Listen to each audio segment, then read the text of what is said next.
Hi guys, this is Marie and welcome to my channel. Today's video, I'm going to be talking about getting COVID vaccine. After weeks of trying to get booked for vaccination through different locations, the closest ones are like Walgreens, Myers, and other locations. I opted not to go to my doctor's office because it's gonna be so busy over there. And of course, you have the first priority.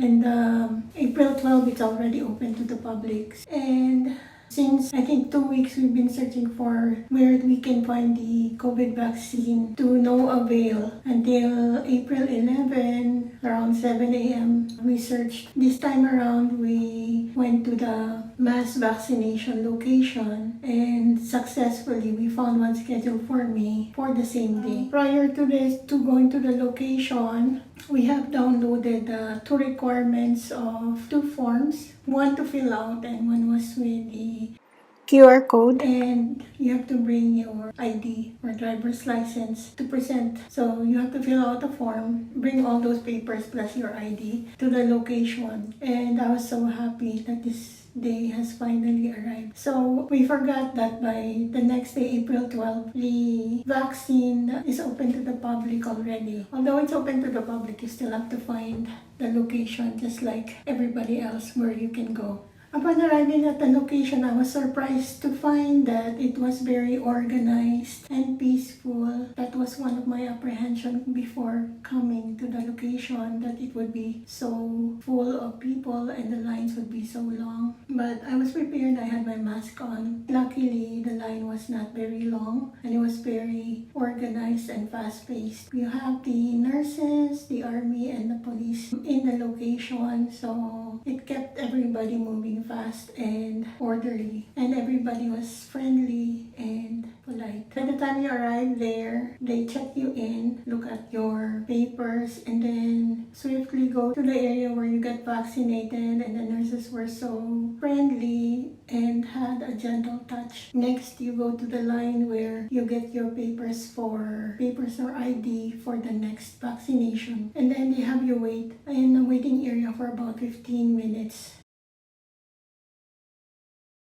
Then afterwards, you can leave. The vaccination was quick and painless and it was free for everyone. Oh, and depending on the location where you're going to have your vaccination, you're not going to be able to choose which COVID vaccination you get. Fortunately, got the Moderna, which was the only one available. If you go to the other location, whatever they give you is what you get.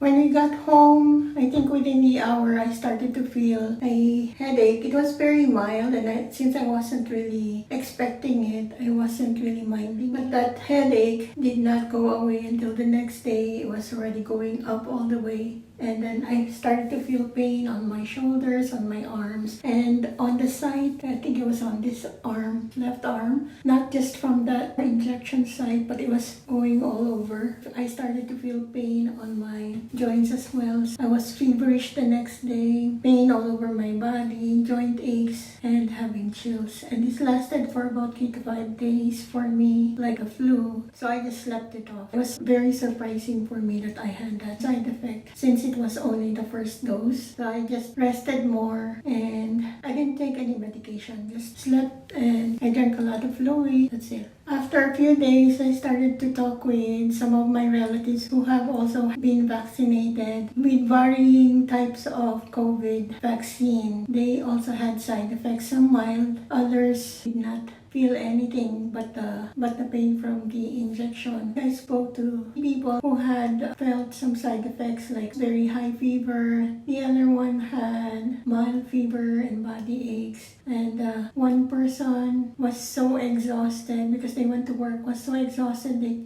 couldn't even keep their eyes open. They were so tired, so they had opted to go home and rest. And this was for a few days as well. And the other two went to work, and it was a nightmare, they said, because they were exhausted, feverish, and body aches. And then one person, I think, did not feel anything, just mild pain from the injection site. That was it. So I think it depends on your body, if you are physically fit, and also depending on the type of vaccine that you receive. For the second dose, they have heard that the side effects are worse. So with that in mind, they have cleared their schedules. No working on the day itself and the next few days after the second dose of vaccine, because they anticipate that it's gonna be worse than their experience with the first dose. So some people have already pre-arranged rides so that in case they feel something while they are on the way home, at least they didn't have to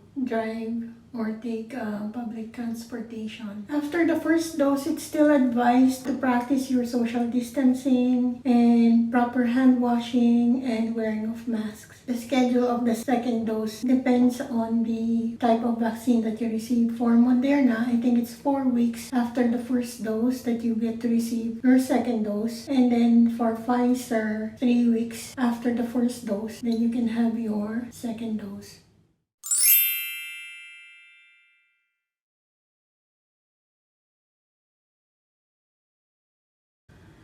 For some, they're talking about the effectivity to be 6 months, but from what I read, there's no actual data, so we don't really know how long the second dose will last. So still advised to get the vaccine even though we don't know how long the dose will protect us, because it gives us immunity and it helps people not get serious illness, and it also helps protect a lot of people from being sick.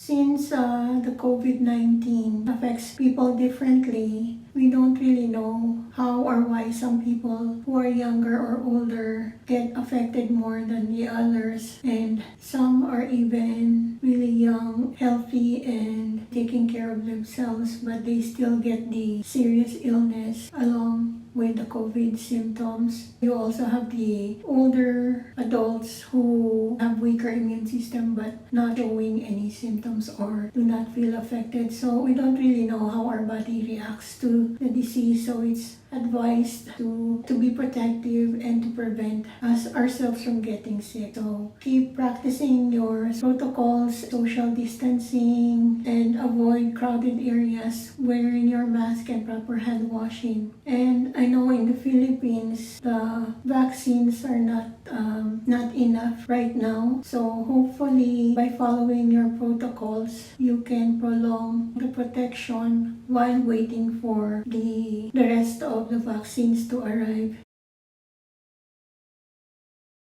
We don't really know how our body reacts to it. It's still better to get vaccinated no matter what type of vaccine you receive, whether it's 50% effective or more. Let's just try and get vaccinated. It's better to have some sort of protection than not. Because I know some people have expressed their opinion that they are afraid of getting vaccinated because they've heard of some rare occurrence of side effect. But I think for me, I would still take the vaccine. And for the Philippines, I know that the vaccines are not enough yet, or they have not yet arrived all at once. So people are a bit anxious on when they can get their vaccines and how to protect themselves. It's still proper to keep following the protocol until the days when you are about to receive your vaccine.